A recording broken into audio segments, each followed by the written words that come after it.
వాస్తవంగా చెప్పాలయ్యా, ఎప్పుడన్నా కనీసం అంబేద్కర్ జయంతి నాడు కనీసం పోయి దండేసి ఒక దండం పెట్టేసి అట్లాంటి పని చేయలేదయ్యా.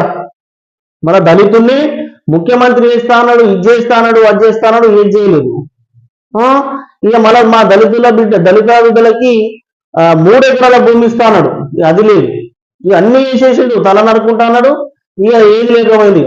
ఇక మరి ఆయన హామీలకు ఎన్ని తలాలు నరుకోవాలో అర్థం కాదు.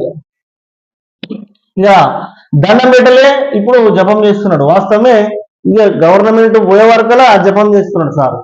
మళ్ళా అంబేద్కర్ గురించి, అంబేద్కర్ నేను కట్టినా దండెం చేసినావు, సెక్రటరీ కట్టి నేను గలకి ఎందుకు కూర్చున్నావు, గలకి పోయి ఎందుకు కూర్చున్నావు అన్నట్టు మాట్లాడుతున్నాను. ఇక ఆయన ఇంటికి కట్టి ఆడ సెక్రటరీ కట్టిండు, ఈ అంబేద్కర్ విగ్రహం ఇట్లా ఆయన ఇంట్లోకి ఏం తెచ్చి కట్టిండు. ఇక నేనే కట్టిన అంబేద్కర్ విగ్రహం నువ్వేందుకు కూర్చున్నావు అంటే, అయ్యా ఆయన ముఖ్యమంత్రి కాబట్టి బరాబర్ పోతాడు, బరాబర్ కూర్చుంటాడు, బరాబర్